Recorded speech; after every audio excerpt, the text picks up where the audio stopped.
ദൈവത്തിരുനാമത്തിന് സ്തോത്രം ചെയ്യുകയും സ്തുതിക്കുകയും ചെയ്യുന്നു. കർത്താവിനാൽ അനുഗ്രഹീതരും ദൈവത്തിന് പ്രിയരുമായ സഹോദരി സഹോദരന്മാരെ, കർത്തൃദാസന്മാരെ, വീണ്ടും ഒരിക്കൽ കൂടി ദൈവത്തിൻ്റെ വചനത്തിന് കാതോർക്കുവാൻ കർത്താവ് ഈ ഭൂമിയുടെ പരപ്പിൽ നമുക്ക് തരുന്ന അവസരത്തെ ഓർത്ത് ദൈവത്തെ സ്തുതിക്കുന്നു. ദൈവവചന കേൾവിക്ക് വേണ്ടി താല്പര്യത്തോടെ കാത്തിരിക്കുന്ന പ്രിയപ്പെട്ടവരെ, പതിവ് പോലെ ഞാൻ ക്രിസ്തുവേശുവിൻ്റെ ധന്യമുള്ള നാമത്തിൽ വിനീതമായ വന്ദനങ്ങൾ അറിയിക്കുന്നു. കർത്താവും രക്ഷിതാവുമായിരിക്കുന്ന ദൈവത്തിൻ്റെ തിരുമുഖത്തേക്ക് നോക്കുമ്പോൾ മനുഷ്യനോടുള്ള ദൈവത്തിൻ്റെ ജനത്തോടുള്ള പ്രീതി വാത്സല്യ നിമിത്തം ദൈവമായ കർത്താവ് നമുക്ക് തരുന്ന ദൈവാലോചന തിരുവെഴുത്തിലൂടെ വെളിപ്പെടുത്തുകയും അത് ആർക്കെങ്കിലുമൊക്കെ ദൈവപ്രസാദത്തിനും ദൈവിക വിടുതലിനും അനുഗ്രഹത്തിനും കാരണമാകാൻ കർത്താവ് ഇടയാക്കുന്നത് ഓർത്ത് ദൈവത്തെ സ്തുതിച്ചുകൊണ്ട് ഈ നല്ല സന്ദർഭം ഇന്ന് ദൈവത്തിൻ്റെ വചനം എനിക്ക് തന്നത് നിങ്ങളുമായി പങ്കുവയ്ക്കാൻ കർത്താവിൽ ഒരുങ്ങട്ടെ. എല്ലാ മഹത്വവും ദൈവത്തിന്, എല്ലാ പുകഴ്ചയും ദൈവത്തിന്, 1000 സ്തോത്രവും സ്തുതിയും മഹത്വവും സർവാധികാരിയായിരിക്കുന്ന ദൈവത്തിന് അർപ്പിച്ചുകൊണ്ട് ആമോസിൻ്റെ പ്രവചനത്തിലെ ഒരു വാക്യം നിങ്ങളുടെ ശ്രദ്ധയിൽപ്പെടുത്താൻ ആഗ്രഹിക്കുന്നു. ഒരു വാക്യത്തിൻ്റെ ഒരു അംശം മാത്രം വായിച്ചുകൊണ്ട് ചിന്തയിലേക്ക് പ്രവേശിക്കാം. ആമോസിൻ്റെ പ്രവചനം 9-ാം അധ്യായത്തിൻ്റെ 1-ാം വാക്യത്തിൻ്റെ ആദ്യ ഭാഗം. ആമോസ് 9:1. യഹോവ യാഗപീഠത്തിന് മീതെ നിൽക്കുന്നത് ഞാൻ കണ്ടു. യഹോവ യാഗപീഠത്തിന് മീതെ നിൽക്കുന്നത് ഞാൻ കണ്ടു. ആമോസിൻ്റെ പ്രവചനത്തിനകത്ത് ഒരുമാതിരിപ്പെട്ട അധ്യായങ്ങൾക്കകത്തെല്ലാം ഇസ്രായേൽ ചെയ്തു വെച്ച പാപങ്ങളും അത് നിമിത്തം ദൈവം അവർക്കെതിരെ വരുത്തുന്ന ന്യായവിധിയും ഇതിൻ്റെ ചിത്രീകരണമാണ്, ഇതിൻ്റെ ദാർശനികതയാണ് പ്രവാചകനായിരിക്കുന്ന ആമോസ് ഓരോ അധ്യായത്തിനും കാണുകയും അത് ഈ പ്രവചന ഗ്രന്ഥത്തിൽ എഴുതുകയും ചെയ്തിരിക്കുന്നത്. ആമോസിൻ്റെ പ്രവചനമെന്നല്ല, പഴയ നിയമത്തിലെ ഒരുമാതിരി എല്ലാ പ്രവാചകന്മാരും മനുഷ്യൻ ചെയ്ത പാപത്തിന് അവർ വഴിതെറ്റുമ്പോൾ, ദൈവത്തിൻ്റെ ഹിതം വിട്ടു മാറുമ്പോൾ അവരെ അത് ഓർപ്പിക്കാനും മടക്കി വരുത്താനും വേണ്ടിയിട്ടാണല്ലോ കൂടുതലും പ്രവാചകന്മാരെ പഴയ നിയമത്തിൽ എഴുന്നേൽപ്പിച്ചത്. ഇപ്പം എല്ലാ പ്രവാചകന്മാരുടെയും ആത്മക്കണ്ണുകൊണ്ട് തുറന്നവർ കണ്ടത് ഭൂരിപക്ഷവും, എല്ലാം എന്ന് ഞാൻ സ്ഥാപിക്കുന്നില്ല, ഭൂരിപക്ഷവും ജനം തെറ്റിപ്പോകുന്നു. അത് കണ്ട് കയ്യും കെട്ടി നോക്കിയിരിക്കാൻ ദൈവത്തിന് കഴിയാതെയാകുന്നു. ന്യായാധിപതിയായിരിക്കുന്ന ദൈവം കുറ്റത്തിന് ശിക്ഷ വിധിക്കണം എന്നുള്ള ദൈവീക പ്രമാണമനുസരിച്ച് മനുഷ്യനെ കുറ്റം വിധിക്കാൻ, ന്യായം വിധിക്കാനും തയ്യാറാകുന്നു. ദൈവത്തിൻ്റെ ഒരു പ്രത്യേക സ്വഭാവം, ഇരുട്ടടി അടിക്കുന്നവനല്ല ദൈവം. ആരും അറിയാതെ പുറകിൽ നിന്ന് വന്ന് തലക്കെട്ട് കമ്പിവടി കൊണ്ട് അടിച്ചിട്ട് പോകുന്നത് പോലെ എന്താ വിഷയമെന്നറിയാതെ അടിക്കുന്നവനല്ല. സാത്താൻ്റെ പരിപാടി അതാണ്. മനുഷ്യനെ യാതൊരു മുന്നറിയിപ്പും ഇല്ലാതെ ബന്ധിക്കും, തകർക്കും. എന്നാൽ ദൈവത്തിൻ്റെ പദ്ധതി, ദൈവം ഒരു ന്യായവിധി നടത്താൻ ഒരുങ്ങുമ്പോൾ, ദൈവം ഒരു ശിക്ഷാവിധിക്ക് വേണ്ടി പദ്ധതി ഇടുമ്പോൾ, നാളുകൾക്ക് മുമ്പേ ദൈവം ഈ ജനത്തിൻ്റെ ഇടയിലേക്ക് ആരെങ്കിലും അയക്കും. നിങ്ങൾക്ക് സംഭവിച്ചിരിക്കുന്നത് ഇന്ന കാരണം കൊണ്ടാണ്, നിങ്ങൾ മനം തിരിയുന്നില്ലെങ്കിൽ ഞാൻ വാളിന് മൂർച്ച കൂട്ടും, ഇതിനേക്കാൾ വലിയ കാര്യങ്ങൾ കാണേണ്ട വരും എന്നെല്ലാം ദൈവം പറയും. അതിനുള്ള ആർജവം ദൈവത്തിനുണ്ട്. അതിനായിട്ട് ഞാൻ ദൈവത്തിന് സ്തോത്രം ചെയ്യുന്നു. ദൈവത്തിൻ്റെ ദിവ്യ സ്വഭാവങ്ങൾ തിരുവെഴുത്തിലൂടെ വായിക്കുമ്പോൾ എനിക്ക് ഏറെ ഇഷ്ടമാണ്. എൻ്റെ സഹചരെ, എൻ്റെ പ്രിയപ്പെട്ടവരെ, കാതോർത്താൽ, ശ്രദ്ധ വെച്ചാൽ, ദൈവം പറയുന്നത് കേൾക്കാൻ നമുക്ക് താല്പര്യമായാൽ, ദൈവമായ കർത്താവ് നമ്മുടെ കുടുംബത്തെക്കുറിച്ചും ജീവിതത്തെക്കുറിച്ചൊക്കെ കൃത്യമായി പറയും. എന്തുകൊണ്ട് ഇങ്ങനെയൊക്കെ സംഭവിച്ചു? ഇത് കൃത്യമായിട്ട് അറിയാവുന്നവൻ ദൈവമാണ്, പറയാൻ തൻ്റെ ഇടമുള്ളവനും ദൈവമാണ്. അങ്ങനെ ദൈവം തൻ്റെ പ്രവാചകന്മാരിലൂടെ സംഭവിച്ചുകൊണ്ടിരിക്കുന്നതും സംഭവിക്കാൻ പോകുന്നതുമായിരിക്കുന്ന കാര്യങ്ങൾ അറിയിക്കുക എന്നുള്ളത് ദൈവത്തിൻ്റെ പൊതുപരിപാടിയും പൊതു സ്വഭാവവുമാണ്. ആമോസിൻ്റെ പ്രവചനത്തിലും അങ്ങനെ തന്നെയാണ്. 9-ാം അധ്യായം ഈ പ്രവചനത്തിൻ്റെ അവസാന അധ്യായമാണല്ലോ. അതിനകത്ത് ആദ്യത്തെ വാചകമാണ്. പ്രവാചകനായിരിക്കുന്ന ആമോസ് ദർശകൻ കൂടെയാണ്, കണ്ടിട്ട് പ്രവചിക്കുന്നവൻ. അതുകൊണ്ടാണ് നീ എന്ത് കാണുന്നു എന്ന് ചോദിക്കുമ്പോൾ ഒരു കൊട്ട പഴുത്ത പഴം കാണുന്നു എന്നാണ് 8:1 വായിച്ചിരിക്കുന്നത്. പെട്ടെന്ന് ദൈവം വ്യാഖ്യാനിച്ചു കൊടുക്കുന്നത് ഇത് ഇസ്രായേലാണ്, ഒരു പഴുപ്പ് പിടിച്ചിരിക്കുകയാണ്.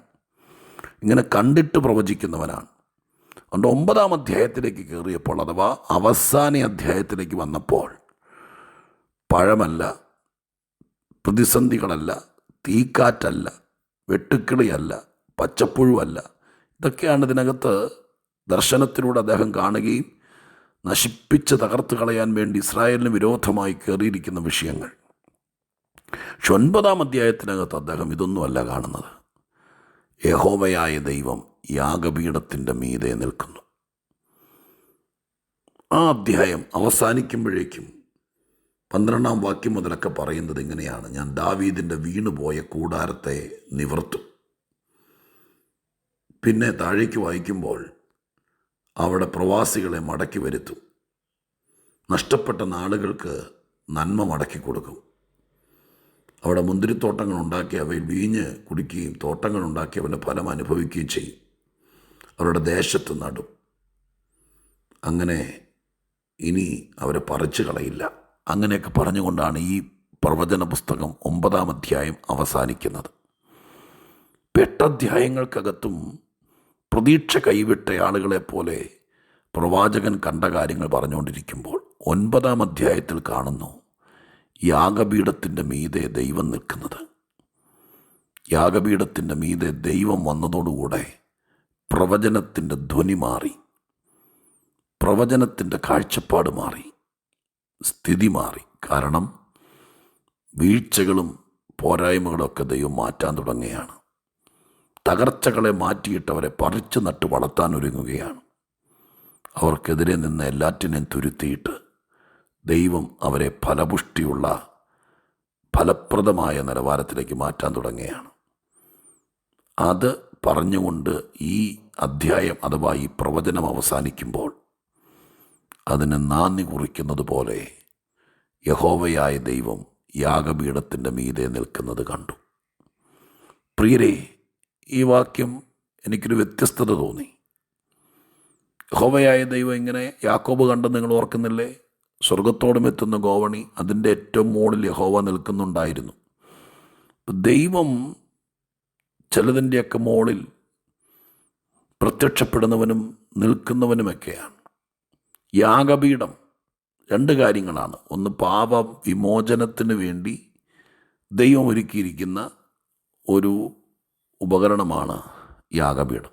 ഒപ്പം ആരാധനയ്ക്ക് സൗരഭ്യം പരത്തി ദൈവസന്നിധിയിൽ പ്രായശ്ചിത്തത്തിനും ദൈവത്തെ മഹത്വപ്പെടുത്താനും ആരാധിപ്പാനും വേണ്ടി വെച്ചിരിക്കുന്നതാണ് യാഗപീഠം. അങ്ങനെ 2-3 പ്രധാന ഉദ്ദേശങ്ങൾ യാഗപീഠത്തിനുണ്ട്. യാഗപീഠത്തിൻ്റെ മീതെ ദൈവം നിൽക്കുന്നു എന്ന് പറയുമ്പോൾ ഇവരർപ്പിച്ച ആരാധന, ഇവരർപ്പിച്ച പാപബോധത്തോടുകൂടി അർപ്പിച്ച പാപപരിഹാര യാഗം, അതിൻ്റെ മീതെ ദൈവം പ്രത്യക്ഷപ്പെട്ടു. വെറുതെ പൊടി പിടിച്ച് കിടക്കുന്ന ഒരു പഴയ യാഗപീഠത്തിൻ്റെ മുകളിൽ വന്ന് നിന്ന് ദൈവത്തിൻ്റെ കാലയിലും കൂടി പൊടി പറ്റിച്ച് പോകാനല്ല. കത്തി നിൽക്കുന്ന യാഗപീഠം ദൈവത്തിൻ്റെ സൗരഭ്യം പരക്കുമ്പോൾ സ്വർഗത്തിലെ ദൈവം അതിൻ്റെ മീതെ ഇറങ്ങി വന്ന് വിധി കൽപ്പിക്കും. പ്രിയപ്പെട്ടവരെ, യാഗപീഠത്തിൻ്റെ ദൗത്യം 2 പ്രധാനമായും: 1 പാപപരിഹാരം, 2 ആരാധന. ഇത് രണ്ടും നമ്മുടെ ഭാഗത്തു നിന്നുണ്ടാകുമ്പോൾ അതിൻ്റെ മീതെ ദൈവം ഇറങ്ങി വരും. ദൈവം ഇറങ്ങി വന്നിട്ട് ആ കാലഘട്ടത്തിൻ്റെ വിഷയം, ആ കുടുംബത്തിൻ്റെ ഹുദാഗ്രഹത്തിൻ്റെ വിഷയം, അവിടെ സംഭവിച്ചു പോയ താഴ്ച വീഴ്ചകൾ, അതെല്ലാം ദൈവം മാറ്റിയിട്ട് വീണതിനെ ദൈവം നിവർത്താൻ തുടങ്ങും. ഞാൻ അത് 2 കൂടി ചേർത്ത് വെച്ച്, അഥവാ 12-ാമത്തെ വാക്യം 9-ാം അധ്യായത്തിലെ ദാവീദിൻ്റെ വീണുപോയ കൂടാരത്തെ ഞാൻ നിവർത്തും. എന്തിനാണ് യാഗപീഠത്തിൻ്റെ മീതെ ദൈവം വന്നിരിക്കുന്നത്? ഈച്ചയാട്ടാനല്ല, തീ ഊതി കത്തിക്കാനല്ല. ആരാധിക്കുന്നവൻ, പാപപരിഹാരം വരുത്തുന്നവൻ, ദൈവത്തിന് മനസ്സ് തുറന്ന് മഹത്വമർപ്പിക്കുന്നവൻ, അവൻ്റെ വീണുപോയ കൂടാരത്തെ നിവർത്താനും അവൻ്റെ നിന്നുപോയ വരുമാനത്തെ മടക്കി വരുത്താനും അവൻ്റെ ഒതുങ്ങിപ്പോയ വളർച്ചയെ വീണ്ടും തഴപ്പിക്കാനും അവൻ്റെ വേരറ്റുപോയ വിഷയങ്ങളിൽ വേരോട്ടം നടത്താനും അവർ ഫലപുഷ്ടിയില്ലാത്ത സ്ഥലത്ത് നിന്ന് മുരടിക്കുമ്പോൾ അവരെ പറിച്ചു നടാനും അവരെ മറ്റുള്ളവരുടെ നടുവിൽ അലങ്കൃതരും അലങ്കരിക്കപ്പെട്ടവരുമാക്കാനും അതിനാണ് ദൈവം യാഗപീഠത്തിൻ്റെ മുകളിൽ വന്നത്. എൻ്റെ പ്രിയപ്പെട്ടവരെ, ദൈവസന്നിധിയിൽ യാഗപീഠത്തെ ഉപയോഗിക്കുക എന്ന് ഞാൻ പറഞ്ഞാൽ നിങ്ങൾക്ക് തെറ്റുവരുമോ എന്നെനിക്കറിയില്ല. ഒരു മനുഷ്യൻ എന്തിനാണ് യാഗപീഠം ഉപയോഗിക്കുന്നത്? അനുതാപത്തോടെ, അർപ്പണത്തോടെ വന്നുപോയ വീഴ്ചകൾ, തെറ്റുകൾ ദൈവസന്നിധിയിൽ യാഗപീഠത്തിൽ അർപ്പിച്ച് മാപ്പ് ചോദിക്കുക. തദനന്തരം ദൈവം ചെയ്ത നന്മകൾക്ക് അതേ യാഗപീഠത്തിൽ ആരാധന അർപ്പിക്കുക. ഈ രണ്ട് കാര്യങ്ങൾക്ക് ജനം സന്നദ്ധരാകുമ്പോൾ ആ യാഗപീഠത്തിൻ്റെ മീതെ ദൈവം ഇറങ്ങി വരും. നീ കൊടുക്കുന്ന നോട്ടുകെട്ടിൻ്റെ മുകളിൽ ദൈവം വരികയില്ല. നീ കൊടുക്കുന്ന ഏതെങ്കിലും വഴിപാടിൻ്റെ നേർച്ചയുടെ മുകളിൽ ദൈവം വരികയില്ല. യാഗപീഠത്തിൻ്റെ മീതെ ദൈവം ഇറങ്ങി വരും. ആ ദൈവം പ്രശ്നപരിഹാരം നടത്തും. അതുകൊണ്ട് ഞാൻ വീണ്ടും ഒന്നോടെ പറയട്ടെ, ഏറെക്കുറെ പിടികിട്ടി കാണുമല്ലോ.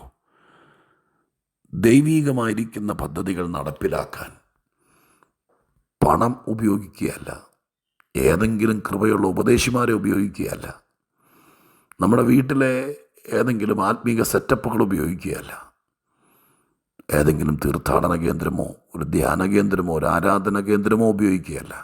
യാഗപീഠം തന്നെ ഉപയോഗിക്കുക. യാഗപീഠത്തിൻ്റെ മീതെ ദൈവം വരും. ആ ദൈവം കാര്യങ്ങൾക്ക് മാറ്റം വരുത്തും. ഇനി നിങ്ങൾക്ക് ഗ്രഹിക്കാൻ പരിശുദ്ധാത്മാവ് സഹായിക്കട്ടെ എന്ന് ഞാൻ ഉള്ളുകൊണ്ട് പ്രാർത്ഥിക്കുന്നു. ഇപ്പോൾ നിങ്ങൾക്കായി ഒരു വാക്ക് പ്രാർത്ഥിക്കാം. ഈ വാരാന്ത്യ ദിവസം ദൈവസന്നിധിയിൽ ഈ ചിന്ത നിങ്ങളെ ഭരിക്കട്ടെ. അതിനായിട്ട് പ്രാർത്ഥിക്കാം. പരിശുദ്ധ ദൈവമേ, ഞങ്ങളുടെ സ്വർഗീയ പിതാവേ, യാഗപീഠത്തിൻ്റെ മീതെ ഇറങ്ങി വന്ന് ഒരു കാലഘട്ടം മുഴുവൻ കെടുതിയിൽ കിടന്ന ജനം ഇല്ലാതായി പോകേണ്ട സാഹചര്യത്തിൽ നിന്ന് യാഗപീഠത്തിൻ്റെ മീതെ ഇറങ്ങി വന്ന് സർവശക്തൻ തൻ്റെ ജനത്തിൻ്റെ സ്ഥിതിക്ക് ഭേദം വരുത്തിയതുപോലെ ആരാധിക്കുന്ന, പാപപരിഹാരം വരുത്തുന്ന, യാഗപീഠത്തിന് നിഴലായിരിക്കുന്ന കർത്താവായ യേശു ക്രിസ്തുവിനെ വീണ്ടും വണ്ണം പ്രയോജനപ്പെടുത്തുന്നവൻ്റെ മീതെ സ്വർഗമിറങ്ങി വന്ന് പ്രവർത്തിക്കുമെന്ന് ഒരാത്മീക കാഴ്ചപ്പാട് ഈ അധ്യായത്തിൻ്റെ പശ്ചാത്തലത്തിൽ എൻ്റെ മനസ്സിൽ തന്ന ദൈവമേ, അത് ഞാൻ ജനത്തോട് പങ്കുവെച്ചു. സ്വർഗം അത് ചെയ്യണം, മഹത്വമെടുക്കണം, ആളുകൾക്കത് പിടികിട്ടണം, ദൈവപ്രവൃത്തി വെളിപ്പെടണം, വീണുപോയതൊക്കെ നിവരപ്പെടണം, വേരറ്റുപോയതൊക്കെ വളർത്തപ്പെടണം. അതിനായിട്ട് പ്രാർത്ഥിക്കുന്നു. യേശുക്രിസ്തുവിൻ്റെ നാമത്തിൽ അപേക്ഷിക്കുന്നത് കേൾക്കണമേ പിതാവേ. ആമേൻ.